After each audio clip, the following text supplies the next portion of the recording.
챗 GPT 권선미 2년째 미완성인 그림과 새로 장만한 해골 모형 사진 권선미 제공.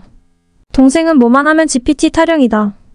동생으로 말할 것 같으면 나보다 수학적 머리가 좋게 태어난 탓에 확실히 나보다 기계를 다루는 능력이나 프로그래밍에 능하다. 과학에도 관심이 많은 편이고 온라인 게임을 좋아하며 신식 문물을 빠르게 받아들이는 반면 나는 수학의 원리가 신기해서 호기심이 생기긴 하지만 연산에는 굉장히 약한 편이고 신식 문물을 받아들이는 데 시간이 오래 걸리는 편이다. 과거에 머물러 있고 싶어하는 경향이 있는 편이랄까. 그런 이유로 나는 디지털 작업보다 아날로그 작업을 선호한다. 아무튼 그런 동생은 내가 칼럼을 쓰거나 그림을 그리는 과정에 고민을 하고 있는 걸 발견하면 언제나 나에게 생성형 AI 기술이나 GPT 기술을 제안하곤 했다. 몇 번이나 거절을 하다가 그 섭섭해하는 표정에 못 이겨 몇 번 사용은 해봤지만 글쎄 나에게 필요한 정보는 그곳에서 얻을 수 없었다. 물론 동생에게는 꽤 괜찮네? 라고 말했지만 최근에 그리고 싶은 게 생겼는데 그건 해골이 엄청 많이 들어간 그림이다. 하지만 생성형 AI로는 해골을 생성하는 게 불가했다.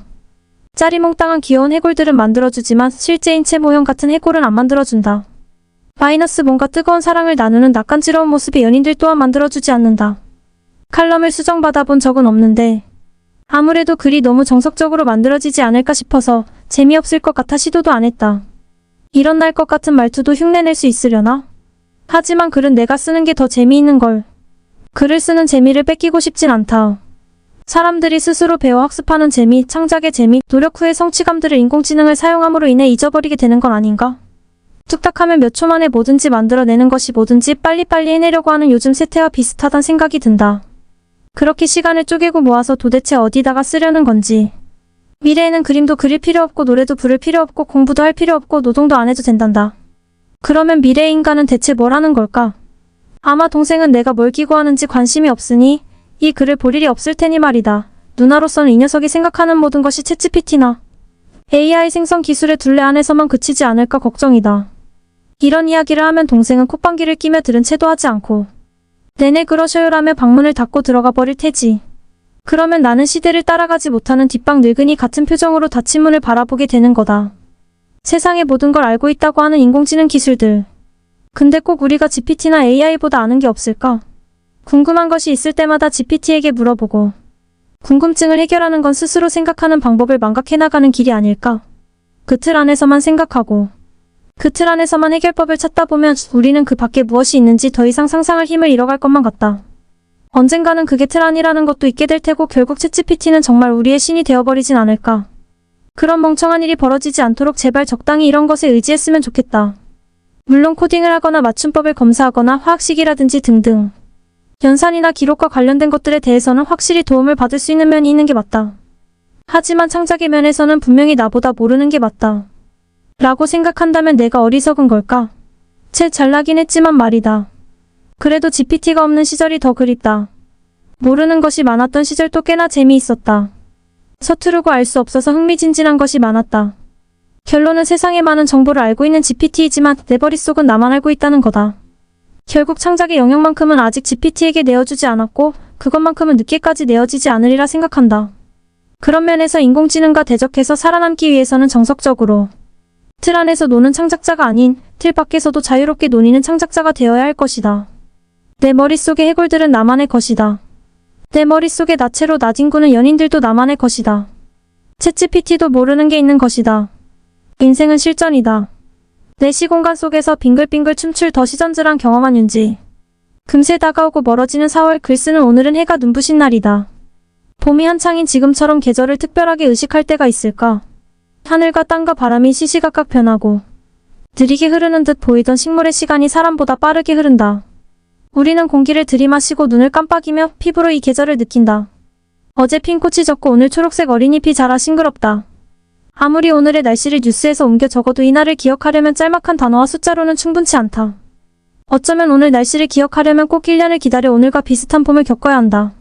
그래서 계절은 지나간 것이기도 하고 다가올 것이기도 하다. 봄을 의식했는지 디스위켄드룸에서 열린 정의지, 조효리 작가 2인 전의 전시 제목은 더 시전즈다. 주목받고 있는 두 젊은 작가의 작품을 감상할 수 있던 이 전시는 계절을 기억하기에 딱 좋은 표지였다.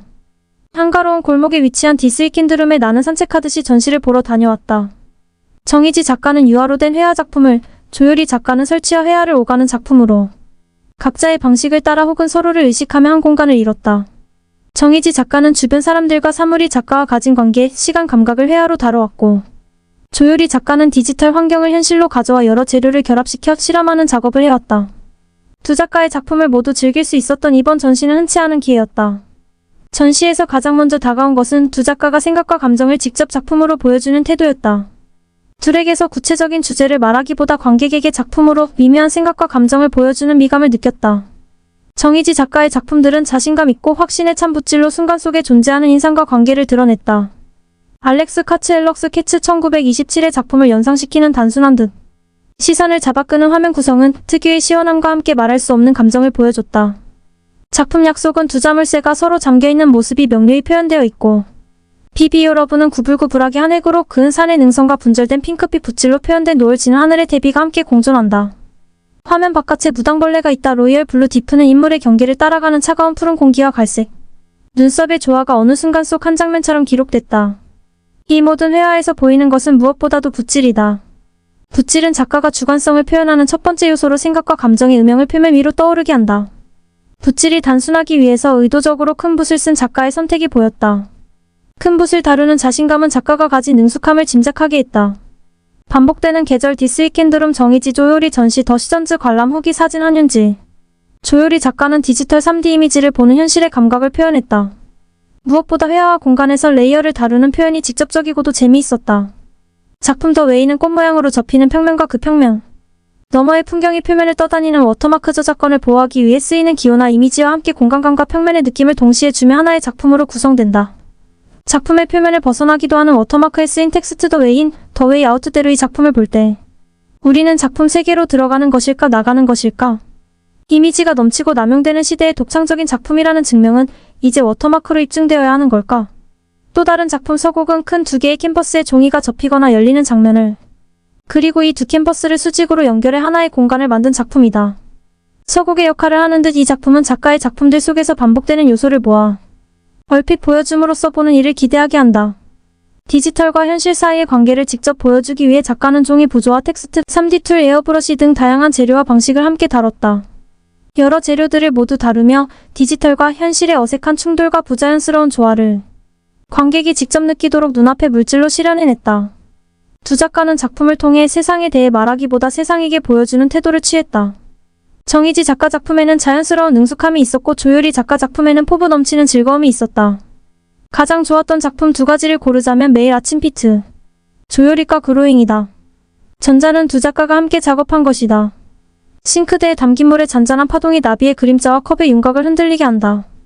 이 파동은 한 방향으로 흐르는 시간 속 반복되는 상황이 주는 모순을 은유하고 있는 듯하다. 청량한 색, 시원한 빛과 그림자가 주는 평온한 분위기에 그 속에 있는 나비가 주는 몽환적인 느낌이 좋았다. 후자는 전시 공간을 적극적으로 활용한 작품이다. 위층에서 아래층을 내려다 볼 수 있는 아래층에서 위층을 올려다 볼 수도 있는 전시장 구조를 이용해 위층 천장에서 아래층 바닥까지 작품이 통과해 이어지도록 했다. 철사가 천 사이에 들어가 철사의 움직임대로 휘어진 천의 꽃 모양이 그려져 있고 이런 천 조각들이 길게 꽃줄기처럼 보이는 철 구조물을 이용해 아래 위로 이어진다. 꽃 모양의 색은 가장 위에 있는 천에서 보라색으로 시작해 가장 아래에 있는 천이 노란색으로 끝난다. 무지개 색으로 시간의 움직임처럼 꽃의 색이 점차 변화하며 펼쳐진다. 나는 이 작품을 보고 건조하게 말린 시간의 낮장을 연결한 것 같다는 생각을 했다. 여러 날의 변색된 일기 몇 장이 이어져 각각의 일기 속 내가 그 어느 때보다 지금이 최종적인 자기 자신임을 확신하지만 결코 최종이 아니라는 것을 지금의 내가 이해했을 때의 감정을 느꼈다. 예전 일기를 보고 그때는 지금 이럴 줄 몰랐지 하고 과거의 어리석은 나를 우스워할 때의 감정과 비슷했다. 이 감정을 달리 생각하면 성장이라고도 말할 수 있겠다. 더 시전지를 관람하고 돌아오는 나는 관람하기 전의 나와는 달랐다. 전시를 보지 않았다면 혼란스러운 시간 감각이 이렇듯 맑게 표현될 수 있음을 이해하지 못했을 것이다. 우리는 현재라고 이름 지어진 여러 겹의 시공간 레이어 속을 살아가는지도 모른다.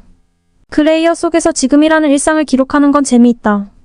이 전시가 나에게 준 경험은 아마 내 시공간 속에서 빙글빙글 춤출 것이다. 봄 날씨에 감사하며 전시장을 걸어 나왔다.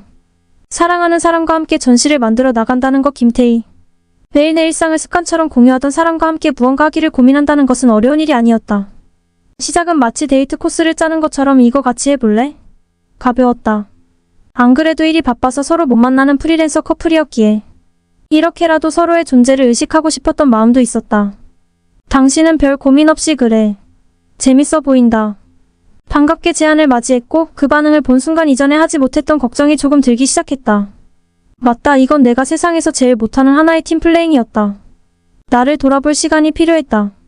물론 지금의 오늘도 부정할 수 없지만 신진 작가 생활을 이어간 지 반년이 흐름에 따라 나의 작품에 대한 근본적인 문제가 제기되기 시작했다. 마이너스 아니, 일단은 지금 생각해보면 근본적까지는 아니고 조금은 피상적이었던 것 같다. 마이너스 어찌되었든 많이 혼란스러운 마음을 정리하는 6월의 전시를 만들고 싶었다.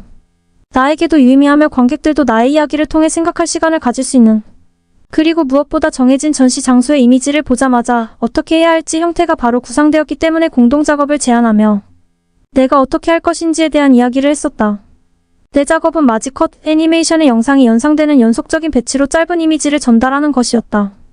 따라서 음악 프리랜서인 그녀에게 어울리는 무드를 형성할 백그라운드 음악 같은 가벼운 작업을 요청했다. 스튜디오 대표님과도 이야기할 때 나를 중심으로 진행되었고 처음부터 내가 중심인 프로젝트였다. 나는 궁금했다.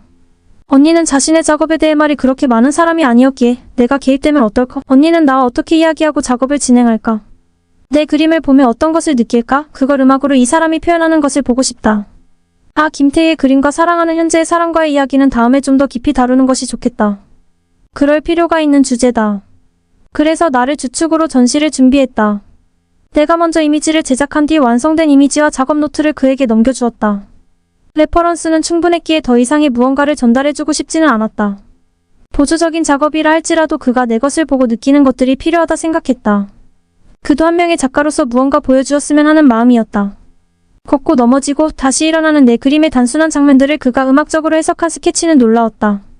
처음 봤을 때 든 감정. 어떻게 이걸 이제야 시작하게 된 거지? 그의 작업 무드는 예상보다 아주 마음에 들었다. 나보다 좀 더 프로페셔널한 사람이어서 그런지 감히 내가 그와 작업을? 이란 생각도 있었다. 다시 말해 나보다 더 좋은 퀄리티였다. 내가 갖고 있는 팀플레잉의 두려움은 원초적으로 팀원과 의견이 다를 때, 그리고 그 팀원의 수행 능력이 떨어질 때에서 오는 것이었다. 결국 그와는 모든 것이 순조롭게 착착 진행되었다.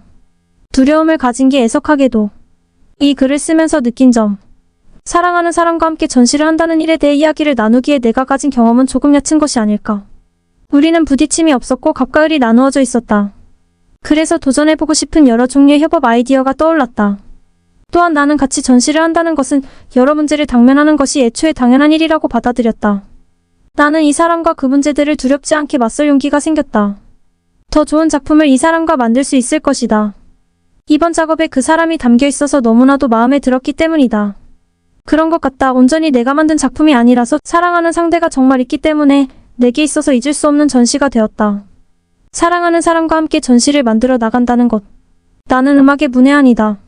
학창시절 음악 시간만 되면 적극적으로 참여할 것을 권장하는 분위기에 아무것도 안 하고 가만히만 있어도 피곤해하는 학생이었다. 아이들이 내는 시끄러운 악기 소리에 머리가 아파서 보건실에 가던 나는 귀에 여러 소리가 섞여나는 걸 싫어해. 지금까지 예능 프로그램 같은 왁자지껄한 걸 못 보는 사람이 되었다. 아무튼 음악처럼 청각을 사용하는 것이란 나에게 참 어렵고도 어려운 대상이었다. 이상한 우연으로 현재 음악하는 사람을 만나고는 있지만 음악을 하는 사람을 만나도 음악의 문외한인 것 같다. 아마도 재능의 문제 같다. 그래도 지금의 여자친구를 만나는 중에 그의 작업실에 하도 많이 놀러가서인지 그 일하는 것과 약간은 친숙해진 것일지도 모른다고 생각했다. 그냥 생각만 하고 입 밖으로 내뱉지 않는 조금 부끄러운 감각이었다. 그렇게 섞이는 듯 하면서도 다시 보면 섞이지 않아 있는 우리를 발견하는 나날들을 이어가다 언니가 말했다. 이거 앨범 아트워크 작업 네가 해줄래? 하지만 일단 모두가 알아야 할 사실은 그건 내 이야기가 아닌 발라드 곡이었다. 그 사람이 받은 고백 편지에 영감을 받은 곡이었다. 나 고백한 그 사람에게는 거절의 답변을 주었다. 그리고 편지에 대한 내용을 자기가 작곡해도 되겠냐고 묻고 허락을 받은 것이었다. 잔인하게도.